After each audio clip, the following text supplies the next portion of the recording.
papurihan po natin ang Panginoon. Ngayon sa umagang ito po, simulan po natin ito sa pamamagitan ng isang panalangin. Lord, Panginoon, maraming salamat po sa pagbibigay ng pribilehyo ito naman sa amin, Lord, upang lumapit sa iyo. Alam po namin na hindi kailanman papantay or higit, Lord, yung pagmahal namin sa pagmamahal na binibigay mo, Panginoon. Pero sa pamamagitan, Lord, ng pag-awit, nawa, Panginoon, ay malugod ka, nawa, Panginoon, ay mapupurihan ka, maitaas namin ang pangalan mo. Dahil limitado lamang po yung meron kami. Pero sa umagang ito, Panginoon, tangkilikin mo, Jesus, yung pinapahiwatig na bawat puso namin, ng bawat salita na aming bibig, kasi hindi man po kaganda yung aming boses. Alam naman natin, Lord, na hindi ka doon tumitingin dahil ang mahalaga sa iyo, Panginoon, kaya nilalaman ang puso namin. Come on, church, awitin natin yung kantang to bilang pansalamat at pagpupuli sa ating Panginoon.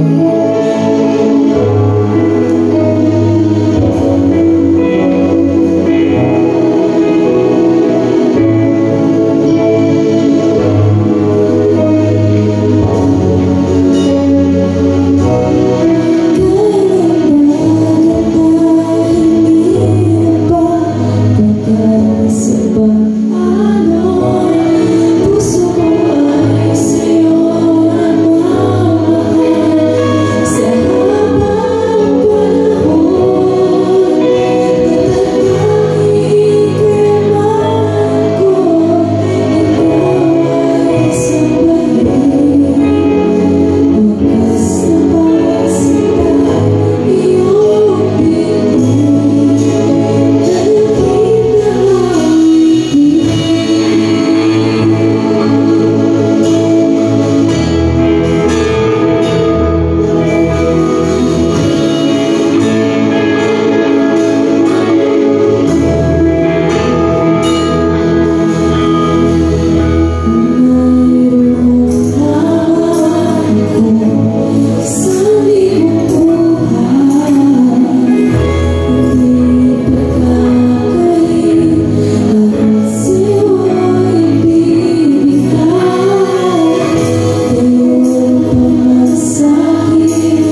Palakpakan nga po natin ang ating Panginoon.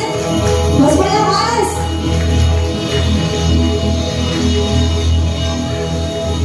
Ayan, gising na po ba? Gising na kayo. Lahat nga po ng malaya. Malaya sa problema, malaya sa mga iniisip sa umagang ito. Gusto ko po makita ng tumalon kayo. Ay, isa pa. Lahat ng malaya, tumalon! Ayan. At dahil po malaya na kayo, malaya kayong sumigaw, sumayaw, lumundag, at sumigaw para sa ating Panginoon, awitan po ulit natin siya.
Para po sa tao sa pagsamba, purihin si Yahweh, purihin ng Diyos ng kalangitan.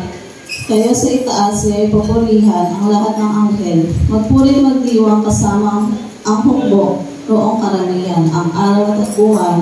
Siya ay purihin, purihin din siya ng mga bituin. Mataas na langit, siya ay purihin. Tubig sa itaas, gayon din ang gawin, siya ang may utos na kayo likhain. Kaya ang ngalan niya ay dapat purihin, ganyang itinatag, kanilang pinalagyan, hindi magbabago magpakailanman. Para po sa Panginoong awit, awitin po natin, God divine, all love exceed. Sa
kami sa aming mga kasalanan na gawa sa Diyang Bumili.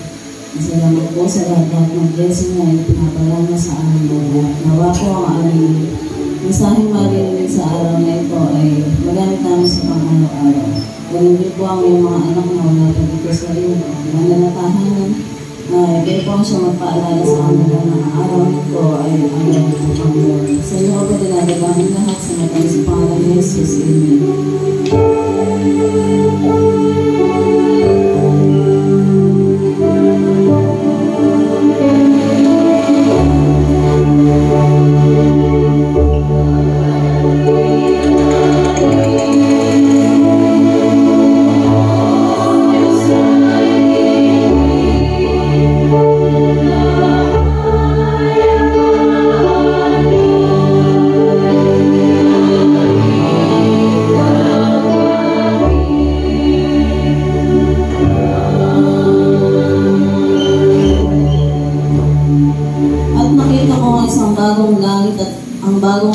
Sapagat ang unang langit at ang unang lupa ay lumipas na, ang dagat ay wala na. At akong si Juan, nakita ko ang banal na lungsod, ang bagong Jerusalem na bumabang mula sa Diyos na buhat sa langit. Ito ay inihalda na katulad ng isang babaeng ikakasal na ginayakan para sa kanyang magiging asawa. Sinabi nito, narito ang tabernakulo ng Diyos sa pagkatao. Sila ay magiging mga tao nila. Ang kanilang Diyos mismo ang sumasalala at siya ang kanilang magiging Diyos. Tutunasin ng Diyos ang makakuha sa kanilang mga mata. Mawawala na ang kamatayan, ang pagtangis, ang pag-iyak o ang kabalisahan. Ang mga bagay na nakaraan ay malipas na. Panahon sa pagkakalong ay nagsabi, tingnan ninyo, ginawa ko bago ang lahat ng bagay. At sinabi niya sa akin, isulat mo ito sapagkat ang mga salitang ito ay totoo at tapat. At sinabi niya sa akin, ang lahat ay naganap na.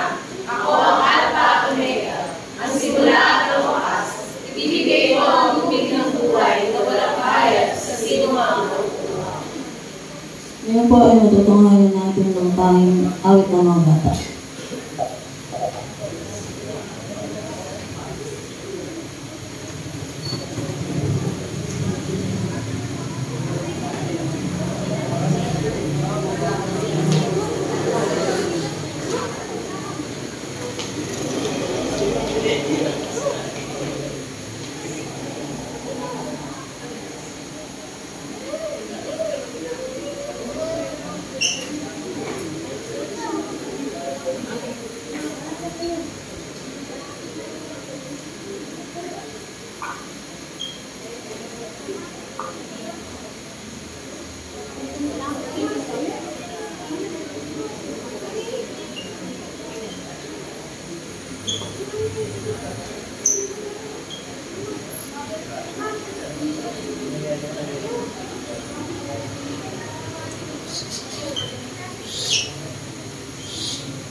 Para po sa panalangin sa mga bata, tinatawagan po si Kuya Aaron.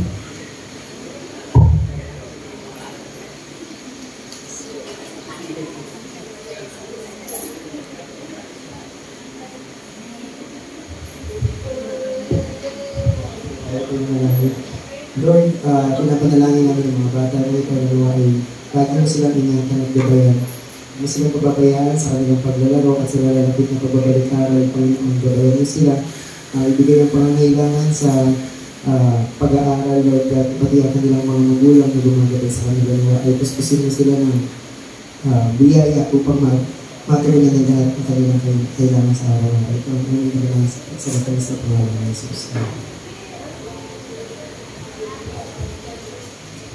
Sige po, buksan po natin ang ating Biblia sa Aklat ng Juan, chapter 13, beginning verse 31 to 35. John chapter 13, beginning verse 31 up to verse 35.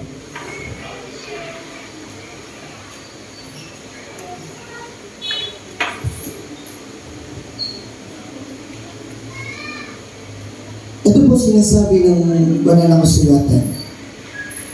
Nang makalis na sa Huda, sinabi ni Jesus, "Ako na anak ng tao ay pararangalan na, at sa pamamagitan ko'y pararangalan din ang Diyos. At kung sa pamamagitan ko'y pararangalan ng Diyos, ihayag din ng Diyos ang aking parangalan at gagawin niya ito kaagad." Mga anak, sandali lamang ninyo ako makakasama. Hahanapin ninyo ako, pero gaya na sinasabi ko sa mga ninuno ng mga Hudyo, hindi kayo makakapunta sa pupuntahan ko. Kaya, isang bagong utos ang ibinibigay ko sa inyo. Magmahalan kayo kung paano kayo minamahal. Ganun din naman, o ganun din dapat, magmahalan kayo sa isa't isa. Kung ang nagmamahal lamang kayo, kung ang mamahalin niyo lamang ay mga nagmamahal sa inyo, malalaman ng lahat ng tao na mga tagasunod ko kayo. Ang Diyos ang magpala sa pagbabasa ng kanyang buhay at pananasalita.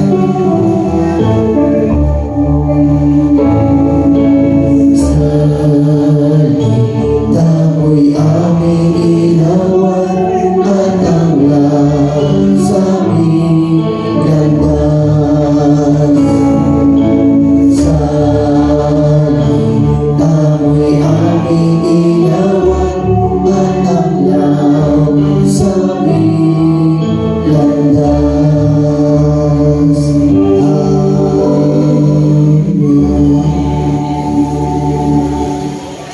Sige po, muli po tayo ay darako sa ating paghahandog sa ating Panginoon. Nang sabi niya sa ating paghahandog ay patuloy natin ibigay ng may katapatan at kagalakan ng lahat ng bagay na ating tinanggap sa buong linggo ng ating mga buhay. Ito po, tandaan po natin kaya tayo pinagpapala ng Diyos para pagdating sa unang linggo o sa linggo ng ating paghahandog ay may balik naman natin sa Diyos ang ating mga dapat na ihandog para sa Kanya.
Tayo po ay manalangin. Aming Diyos, patuloy po kami nagpupuri at nagpapasalamat. Katulad po ng aming inawit, sa biyaya mo lamang o Diyos, kami ay patuloy na nananagana, nabubuhay, napagpapala sa araw-araw. Kaya marapat lamang Panginoon ang lahat ng biyaya ito ay may balik namin sa iyo na may pagpapasalamat at tunay na may pagpupuri. Salamat po sa iyong dakilang pag-ibig. Salamat sa mga mapagpalang amay na patuloy na walang sawang iniaabot ang lahat ng mga bagay sa lahat ng bagay sa kanilang mga buhay. Naniniwala po kami na ang iyong pangako sa sukatan ng pagpapala, ikaw ang higit na nakakaalam na tunay na ibabalik mo sa buhay ng iyong mga anak. Kaya aming panalangin na may pagpapasalamat sa pangalan ni Jesus. Amen.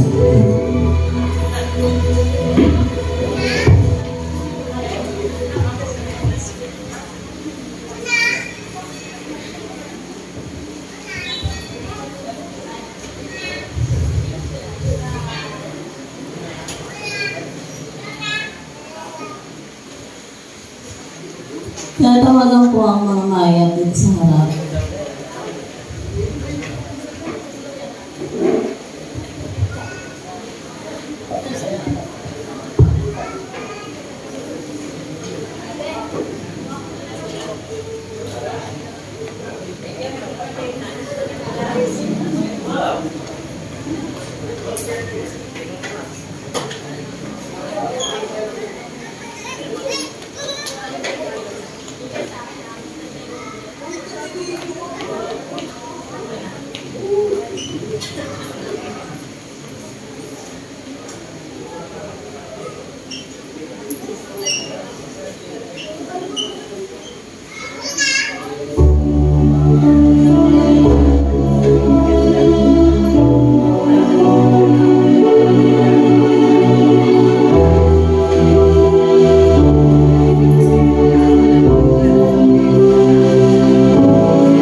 magandang umaga po sa ating lahat.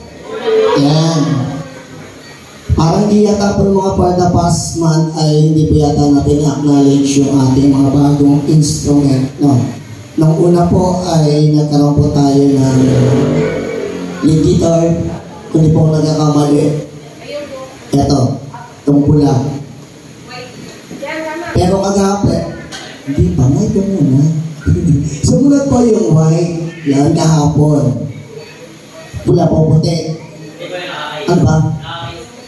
Ayun, ala. Yan. Dalawang gamit po natin sa church ang naidagdag ng mga nakaraan. Lalo na kahapon, may mga nag-share para mabili. Salamat doon sa mga nag-share na para mabili yung gamit.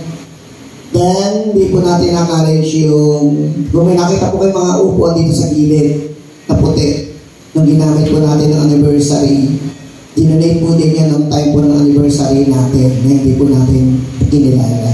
Pero kinikilala po natin ngayon na yung mga pagpapala po na yun ay bahagi ng ating pagpapasalamat para sa ating Panginoon. Palakpakan po natin yung mga anak ng Diyos na nakaloob. Yan. Okay. Dahil ngayon po ay Heritage Sunday, kung pinansin niyo po yung text na ginamit natin sa sagutang pagbasa, na po, ay makikita po natin doon yung buhay na kung saan tayo po ay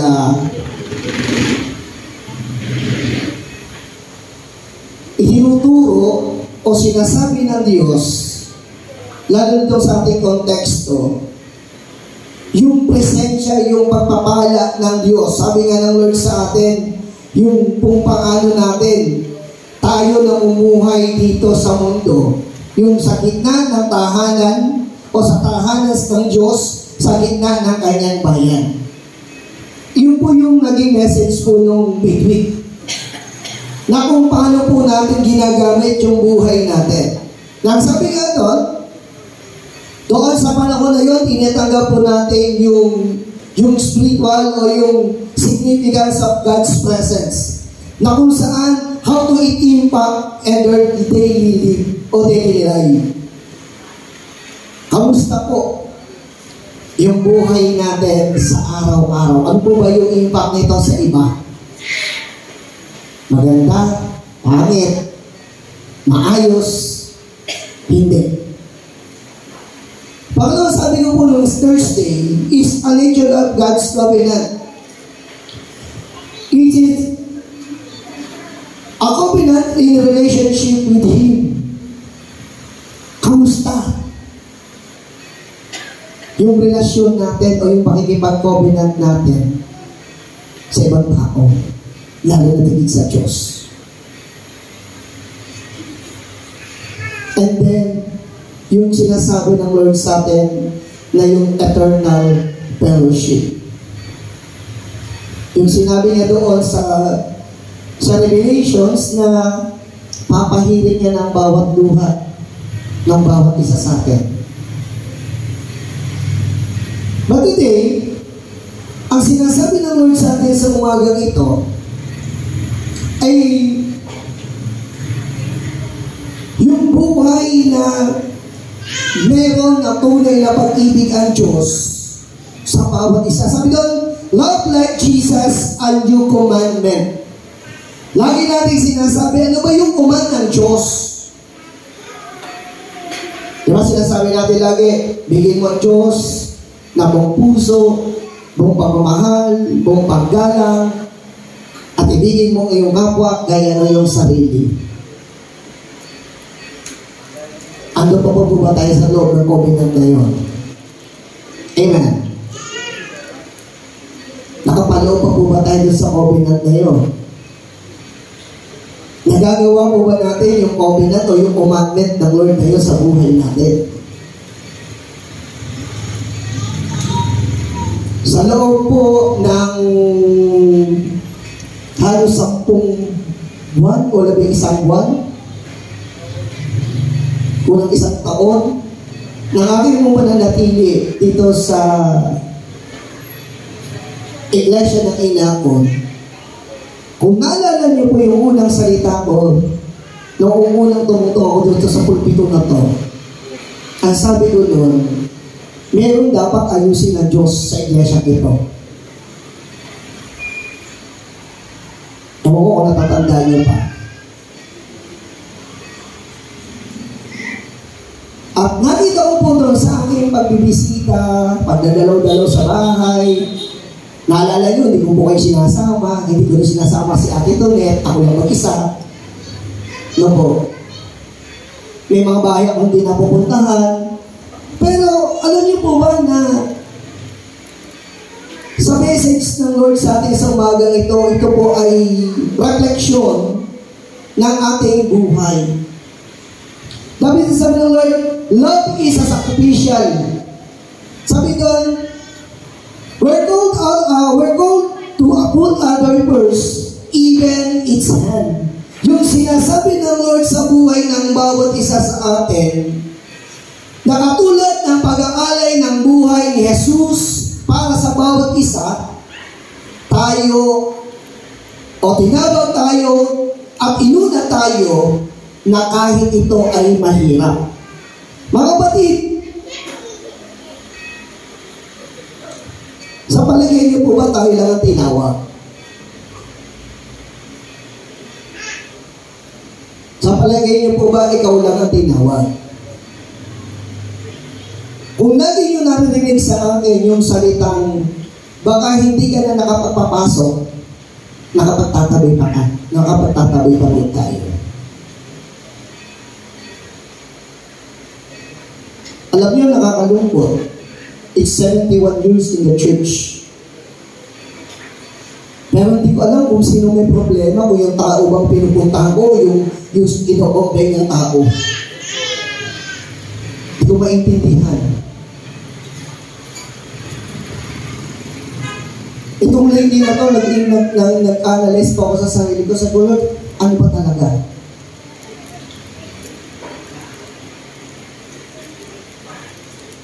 Merong isang Kristiyano, may mga Kristiyano na sabi nga nung naalala ko yung word nung ginagamit ni Nanay Lourdes nung nasa Lord of the Harvest ako, Methodist slow food.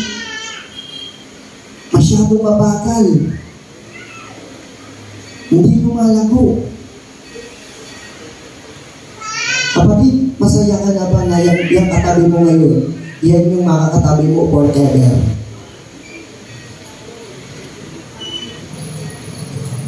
O gusto mo madagdagan yung katabi mo? Maiba naman yung itsura ng katabi mo. Na hindi kayo lang. Hindi tayo lang. Tanda po natin, hindi po ala po sa kamay ng pastor ang paglago ng isang simbahan. Alam niyo po kung nasaan?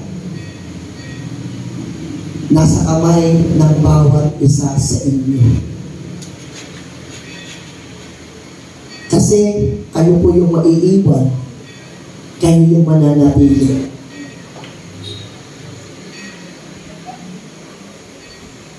Hindi po madali ang magsakripisyo, lalo na sa salitang pagmamahal. Amen. Hello? Hi. Hindi ko po kayo pinapagalitan, pero pinapaalalahanan ko po kayo. Hindi po madali yung sinasabi ng Lord sa una na mahalin ng may sakripisyo ang tulad o mahalin ng may sakripisyo ang bawat isa tulad ng pag-aalay ni Jesus sa buhay ng bawat isa sa atin. Alam nyo,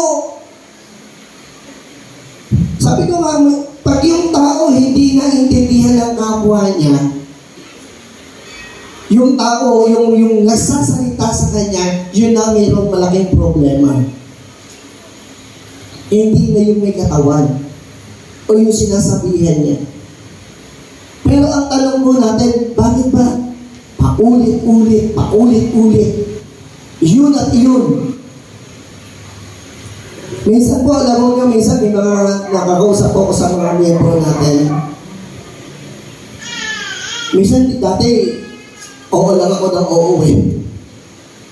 Pero lately, napapagalitan ko eh. sabihan mo na.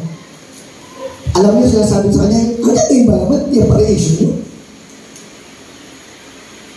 Pagkagalan yan. Galaw-galaw, pag may time. Diba? Kaya nga sabi ko nga sa inyo, yung salita ng isang tao, pag sinabi mo sa kapwa mo, matagal ng panahon, inuukil-kil pa. Pero subukan mo sa paninyong tao na hindi ka nagsasalita. Tsaka mo sabihin, tuwang-tuwa ka sa kanya. Pero totoo, kasama ka sa kanya. Sasabihin niya, totoo sino man, di, tuwa lang ako sa iyo. Kahit hindi. Bakit? Walang matitimo. Ang matitimo lang sa kanya, alam mo, sasabihin niya, nasampal ka ako ni Pastor, tuwa siya sa akin eh. Pero hindi niya alam, asal-asal ka pala sa kanya.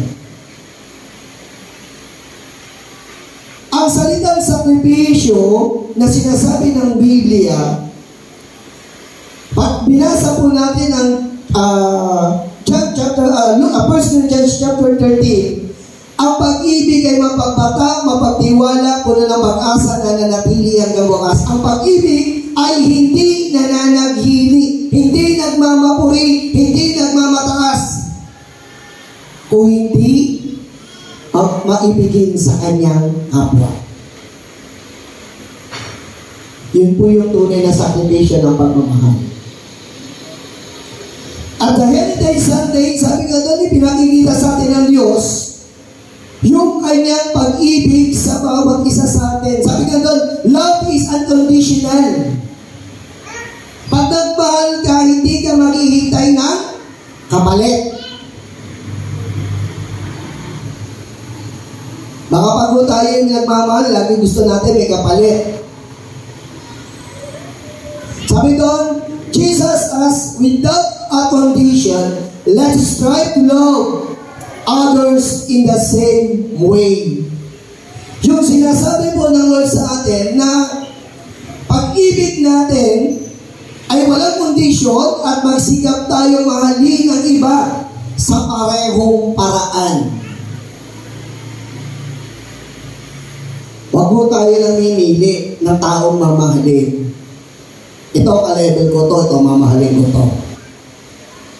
Ay, ikaw hindi kita ka-level, dyan ka lang. Alala niyo po yung biblical principle ng Lord nung siya ay may dumating na mga tao, na mga bisita.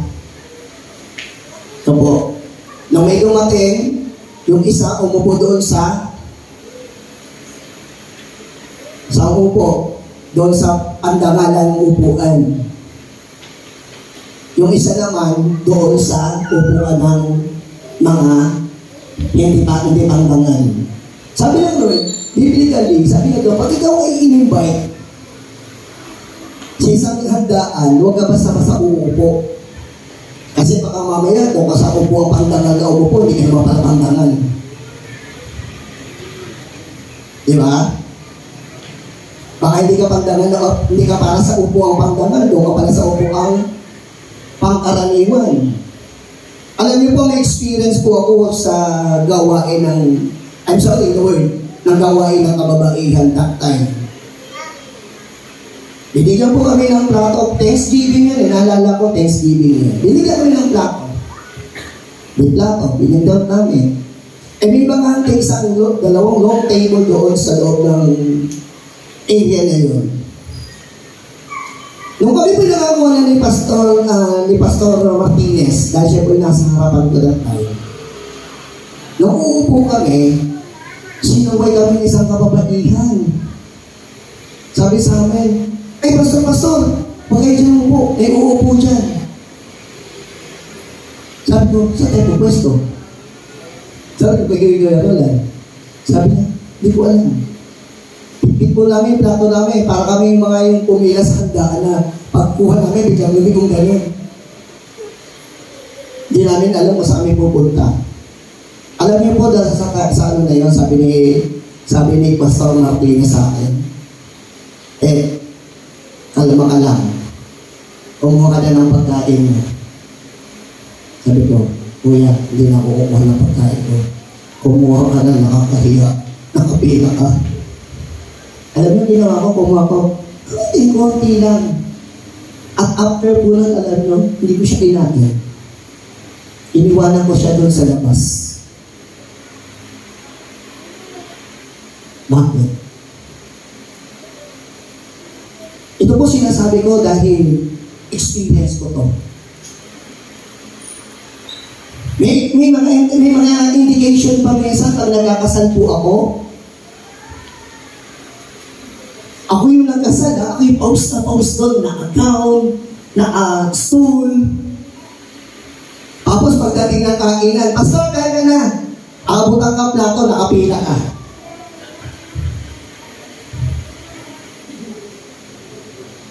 Sabi ko, kung wala ako, hindi matutuloy ang kasal na yan. Kaya alam niyo po, may mga instances talaga na pag sinasabi, pastor, punta ka sa kasal ko, pag-invite namin, hindi ako pumupunta. Bahala kayo dyan. Hindi talaga ako pumupunta. Bakit? Abi, ako nagkasal, tapos pagdating oras ako mapipila. Pero kami isang kinasal na miyembro din natin. E di, kawan mo ng mga sis, ang mga asawa talagang paso, hindi na makasama sa reception eh. Nung tinanong ni Ate Tonet, sabi niya, ate, may table ba may upuan ba si pastor doon? Ay, pastor, ate, wala eh. Sabi ko kay Ate Tonet, nakapila na siya. Ako hindi pa. Sabi ko, pumila ka na, hintay na lang kita sa labas. Naghintay ako sa labas, para lang sa kanya. Mga kapatid, minsan dito tayo nakikilala. Pag-close sa atin, talagang all out. Yung pag-itungo, yung pagmamahal, yung atensyon. Pero pag hindi close sa atin, diyan ka lang, huwag alis dyan. Amen. Totoo, hindi. Totoo po yun. Kaya mga kapatid, ang sabi ng Bible, love is a sacrifice or love is fair. Dapat ang pagmamahal natin ay pantay. Amen. Hindi ka kailangang mamili. Pulubi man yan, anuman nakatatayuan yan sa buhay. Huwag mong isipin na mataas ka.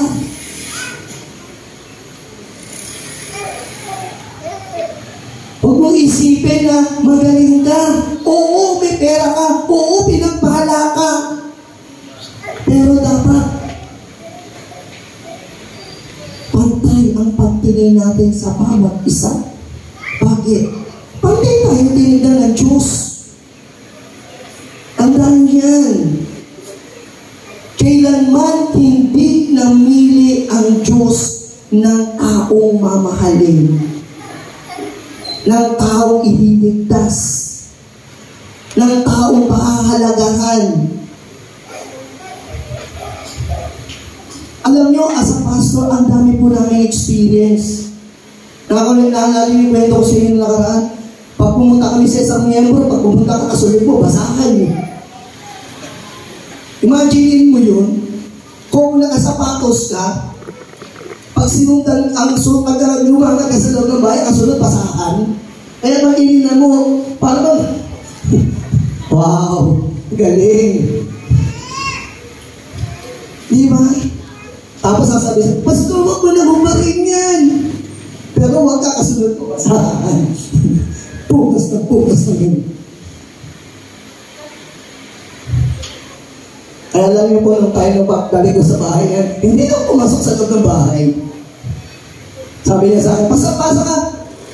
Ano, susundan mo na naman akong basahan? Isip-isip ko, susundan mo na naman akong basahan? Huwag na, dito na lang ako sa terrace. Mga kapatid, that Jesus is always in love and care. Hindi po siya magmahal. Wala siyang ibinangit. Hindi na sinabi, si Ayla, mahalaga to sa akin. Mas mahal ko to. Kaya dito ka, Ayla, sa kanan ko. Naalala niyo sinabi ng mga alagad ng Diyos? Sino po ang mas mabuti? Sino po ang mas mapalad? Yung po bang nasa kanan? Nasa kaliwa. Kaya, sa buhay po natin, mga kapatid, ang sabi ng Lord was on the Heritage Sunday is, sinasabi ng Lord dito, love is practicality and patient. Look for ways to serve and care for those who are around you. Demonstrating God's love in a tangible way. Yung sinasabi po ng Lord sa atin na ang tunay na pag-ibig ng Diyos ay may mga konekta sa mga totohanang paraan. Ano po na ba yung kaparaanan nyo? Paano nyo kinokonekta yung sarili nyo doon sa isang tao? Sabi nga, para maintindihan mo daw yung tao na nag-share sa iyo, nagsasabi sa iyo, kailangan makakonect ka sa kanya. Di ba? Para walang iniwan niya ng cellphone. Pag disconnect ka, hindi mo siya maiintindihan. Pero pag nakakonect ka sa kanya, mas maiintindihan mo siya. Anong kailangan po natin gawin? Lumagay ka dun sa kalalagayan ng tao na yun. Paano mo ilalagay ang sarili mo? Kunin mo yung emosyon niya, dalhin mo sa iyo. Pag nakita mo yung emosyon niya at nadala mo sa iyo, tsaka lang kayo magkakaintindihan. Pero as long as hindi mo naiintindihan o hindi ka nakakakonek sa nangyayari sa kanyang buhay, hindi mo maiintindihan yung tao. Ganun po magmahal ang Lord. Ikinonect niya yung kanyang sarili sa atin. Ibinigay niya yung kanyang sarili sa atin. Para sa ang paraan? Para maintindihan natin kung paano tayo iligtas, paano tayo minahal, paano ibinigay ng Diyos, inyali ng Diyos ang kanyang buhay sa bawat isa sa atin. Ganun ang ginawa niya. Kaya tayo, minsan naiinis tayo doon sa mga makukulit. Di ba? Hirap kausap. Di ba ba, nung panahon mo, hindi ka ba naging mahirap kausap? Tatanda ka rin, sabi nga ng mga matatanda, tatanda ka rin. Magiging makulit ka rin. Di ba? Pero, kailangan mong ikunig yung sarili mo sa kanila. Sabi ko nga sa inyo kanina, ako nakikipag-communicate lang isa sa iba. Pero pagka alam kong hirap kausap, nananahimik na lang ako minsan. Okay po. Sige po. Gano'n na lang ginagawa ko. Pero pagkatapos tapos na po ba kayo? Ako naman ang stitira. Ako naman ang magsasalita. Mga kapatid, sa umagang ito, ang sinasabi po ng Lord sa atin, na paano natin may papakita ang tunay na pag-ibig sa ibang tao, lalo na sa panahon ngayon. Ikaw, paano mo may papakita yung tunay mong pag-ibig sa mga tao sa panahon ngayon? Iba-ibang tao nakakaharap natin. Iba-ibang tao nakakasalamuha natin. Pero ang tanong ng Diyos sa atin,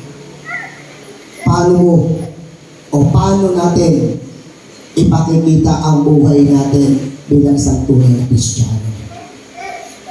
Yung liwanag na meron ka, dapat po ba siya mawala?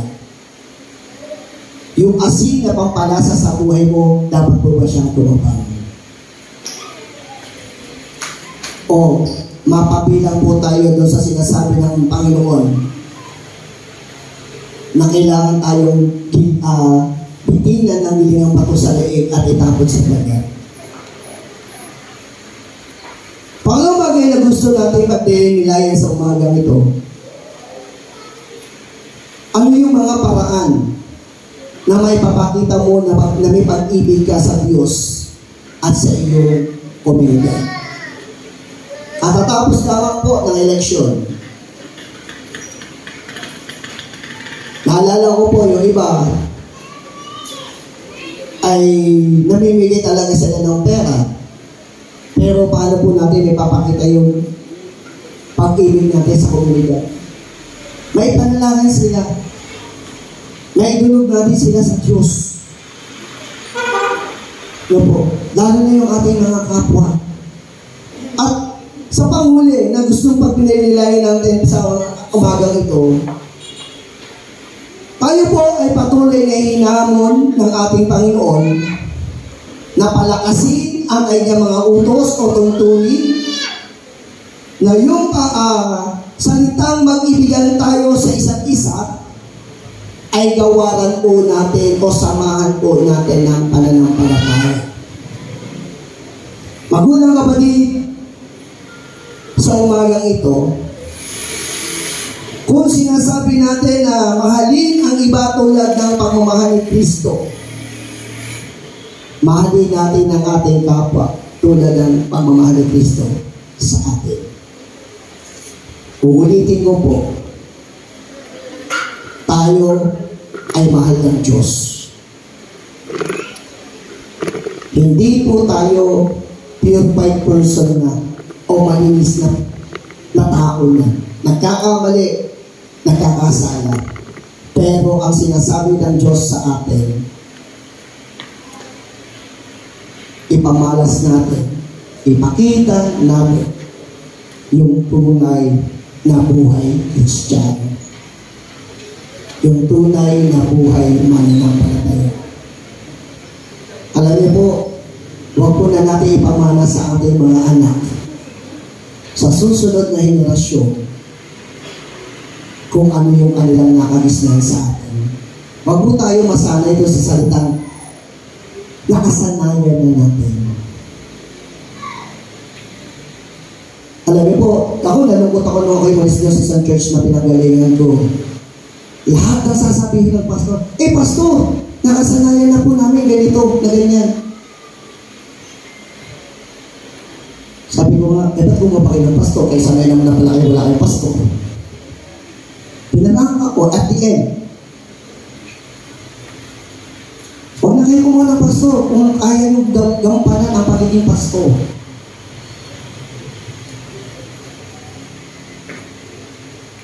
Kaya doon sa nakasanayan niya, sabi ko, alam nyo, hindi kayo lalago. Hindi lalago. Bakit? Kung sasabihin nyo sa akin, nakasanayan nyo, ganito, ganito, ganyan, sige, go! Kayo na lang. Kayo na lang magpasto. Mga kapatid, tandaan po natin lagi, ang inilalagay ng Diyos sa puso natin ay mag-ibig. Amen. Ang inilalagay po ng Diyos sa puso natin ay pagtuturo ng pagpapatawad. Minsan nasasaktan tayo sa sinasabi ng pastor. Kung ako nga masusunod, ayoko nga pangitin ko. Bakit?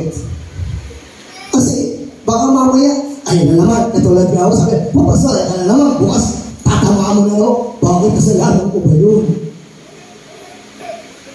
Kaya nga lagi natin narinig, bato-bato sa langit, tabakan, sapon.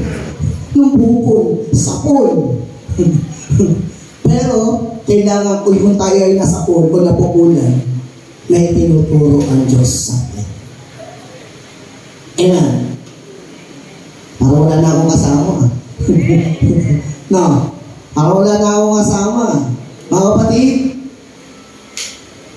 the United Methodist Church o ang isang Iglesia Methodista ay nagkakaisa. Ang isang Iglesia Methodista nagmamahalan. Ang isang Iglesia Methodista ay laging bukas ang mga tahanan sa lahat ng mga nangangailangan. Hindi po tayo Iglesia Methodista Kaya nga, nagkakaisang Iglesia Metodista. Kung anuman ang plano at hikain ng ating Iglesia, ito ay ating pinagkakaisahan at pinagkakasundutan. At yun ang nais ng Diyos. Sabi nga, love one another, to guide us, and to protect us, and to bless us. All the people, all the believers of God, na patuloy na kanyang inaalagaan. Pagpalay po tayo ng ating Panginoon.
Panginoon, kami ay nagpupuri at nagpapasalamat sa umagang ito. Love of Jesus, a new commandment in our life. Panginoon, ipinakita mo sa amin ang tunay na pag-ibig. Pinakita mo sa amin ang tunay na pagmamahal. Kami na sumunod sa iyo ay patuloy na makita nawa namin sa aming sarili kung ano ba yung talagang gusto mo gawin namin. Katulad nga po ng sinabi mo, O Diyos, love is a sacrificially to forgive, to understand sa buhay ng bawat isa. Panginoon, alam namin di simple ang unawain o intindihin ang bawat isa. Pero ito yung gusto mong gawin namin. Love is the sacrificially for understanding for the other people. Love is a sacrificially for word na sa lahat ng labat ng aming labi, lagi namin natutuon yung pag-unawa. Lagi naroon ang pagmamahal. Panginoon, alam namin na mayroon kang gustong ituro sa amin sa kalagitnaan. Maganda yung aming motibo, maganda yung aming gustong mangyari. Pero, what word na lumalabas sa aming mga labi, minsan baka hindi na po namin ito nakokontrol. Hindi na po namin ito na pag-iingatan. Kaya may mga kapatid kaming nasasaktan. May kapatid kami na instead na sila ay aming maitindi, sila ay aming naidadapa. Sila, O Diyos, ay aming natatapakan. At sinasabi mo rin sa amin ang love is unconditional. Wala kaming dapat piliin, wala kaming dapat tignan o pahalagahan o pilingan sa aming mga pagmamahal na aming ginagawa. Kung hindi, ang sinasabi mo sa amin, ang tunay na nagmamahal, nagmamalasakit, ang tunay na nagmamahal ay umuunawa. Ang tunay na nagmamahal ay nagpapasensya. At ang tunay na nagmamahal ay nagpapabaya. Panginoon, sa umagang ito, kung dumating kami sa mga punto ng aming mga buhay na hindi namin nagampanan ang pag-ibig na ito, na unconditional love, kundi kami ay naghihintay lagi ng kapalit ng aming ginagawa, patawad. Nawa, sa paglabas namin sa pintuang ito ng iyong tahanan, matutunan namin sa aming sarili na kahit ano pa ang magiging kalalagayan ng tao na aming inaharap, ano pa ang kanyang kasiraan, ano pa ang kanyang kamalian na nagagawa sa kanyang buhay, lagi namin maisip, kami nga minahal mo na walang kondisyon. Kami nga minahal mo ng buong pusong may pagpapatawad at paglingap.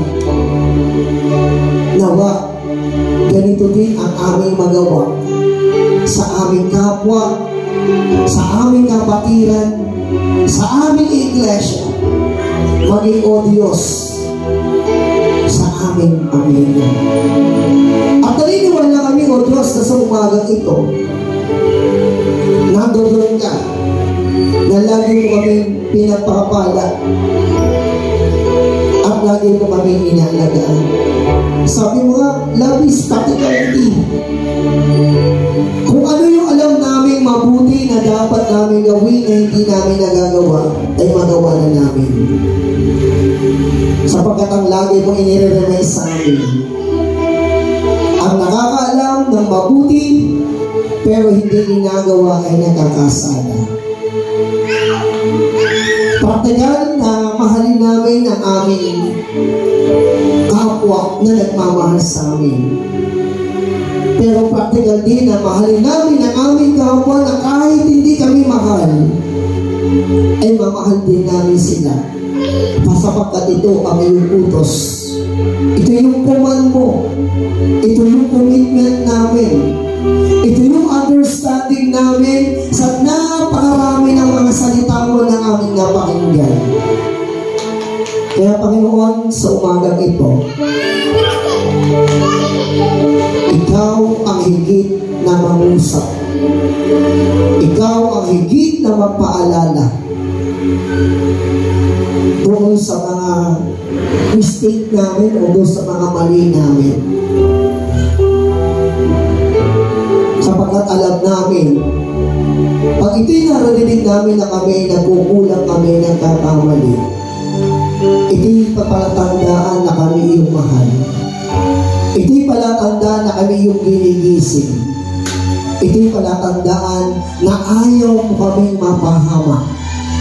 Kundi gusto mo kaming lumakad dun sa landas na kung saan ikaw ay naroon at ikaw ang aming nakakapili. Salamat po sa mensahe na iyong kaloob ng pagmamahal. Salamat sapagkat alam namin, Panginoon, na hindi nagmamaliw ang iyong pagmamahal sa buhay ng bawat isa.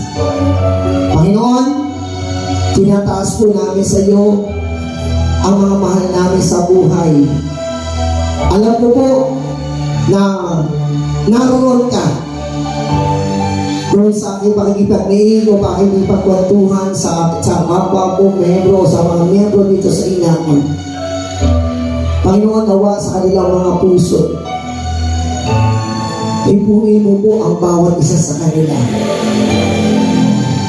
Ipuin mo na may pag-unawa. Ipuin mo na may pagmamahal. At ipuin mo na mayroong pagpapatawad sa kanilang mga puso. Salamat sa bawat isa sa kanila. Hindi ko ma-mention ang kanilang mga pangalan, pero ikaw ang higit na nakakaalam kung ano ang nangyari, kung ano ang naganap. Pero isang bagay ang nais namin sa iglesia ito. Kami ay magkaisa sa lalagnain, pananampalataya, pagtanaw, ang tunay na pagmamahal. Salamat sa hanay ng aming konseho ng iglesia. Salamat sa mga kapatiran na patuloy na laging nananalangin sa bawat isa. Maging sa mga may karamdaman. Salamat sa patuloy na pagpapanaw mo ng kalakasan, kagalingan at kagamutan sa kanilang mga pisikal na pangatawan. Bagamat nandoon yung maintenance. Pero naniniwala kami, is all things work together for good to Christ Jesus. Ang lahat ng bagay o Diyos ay magkakalakit-lakit na may pag-unawa, pagmamahal at tunay na pagkakaisa. Renown, United Methodist Church of God is to bind us one understanding, one love, with compassion, with protecting to each other so Lord our God. At naniniwala po kami na hindi mo kami iiwanan, hindi mo kami pababayaan. Panginoon, salamat po sa iyong presensya. Salamat sa iyong pag-ibig. Salamat sa laging pagpahid ng aming mga luha sa mga panahon ng kalungkutan, sa panahon ng kahinagpisan, sa panahon ng pag-aagam-agam. At yung mga bagay na yun, O Diyos, ay patuloy mong binibigyan ng tatak, tibay, ilalim ng pananampalataya at tunay na pagyakap mo sa buhay ng bawat isa. Ito'y aming panalangin na may pagpapasalamat at tunay na may pagpupuri sa pangalan ni Jesus. Amen. Amen. Purihin ang napagpalang Diyos ng buong sanlilikha, purihin sa kalangitan, Ama, Anak, Diwang Banal. Aming Diyos, patuloy namin ibinadalangin sa iyo ang mga instrumentong naidagdag sa aming iglesia ito ng ginaon mula sa aming bass guitar, sa bass guitar, O Diyos. Maging sa mga chair, Panginoon, na naidagdag upang maging upuan ng mga anak mong mananampalataya. Dalangin po namin, O Diyos, katulad po ng lagi mong sinasabi, kung naging bukas ang aming mga palad o ang mga palad ng iyong anak sa pagkakaloob na ito, ikaw ang higit na nakakatalos at nakakamalas ng higit pa nilang pangangailangan. Pagpalay mo po ang kanilang mga buhay. Dalangin po namin na nawa, ito ay may talak sa panibago at sa tunay na kalalagayan ng aming iglesia. Dahil kaparaanan ng ito ay lumalago ang aming buhay pananampalataya. Patuloy po natin tagapin ang biyaya ng Ama, ng Anak at ng Espiritu, kasama ang Espiritu Santo na lumalakip sa ating mga puso, sa ating mga buhay, mula ngayon at magpakailan-ilan naman. Amen. Amen. Amen. Amen. Amen.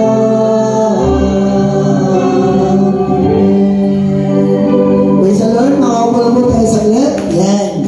Sa mga may birthday, si Chase Carrillo, Melissa Santos, Jeff Lester Gutierrez, and Kyle Vincent Madriano. Tayo po ay manalangin sa kanila. Pagpagpula po natin, Lord, salamat po sa lahat ng mga anak mo na patuloy na magdiriwang ng kanilang arawan. Dalangin po namin, O Diyos, na nawa ang kanilang buhay ay patuloy na magbigay kagalakan na makapaglingkod, magsunod sa dakilang kalooban. Ay aming panalangin na may pagpapasalamat sa pangalan ni Jesus. Amen. Ito po yung mga magsisipaganap sa susunod na linggo. Ate Roch, Ate Pia, Kyle, Ate Ella, then mga kabataan, alam nyo na, sa opening, si LJ, si Trixie, si Hermine, si Para. Yan, yun po yung magsiino. Color coding po natin is blue, black, and white. Yan. Ayan. Nilagay po natin at yung black dahil naka-black po siya. Kaya unang-una siya magbabayan. Yun po, at patuloy po tayong pagpalain ng ating Panginoon para sa ating mga buhay.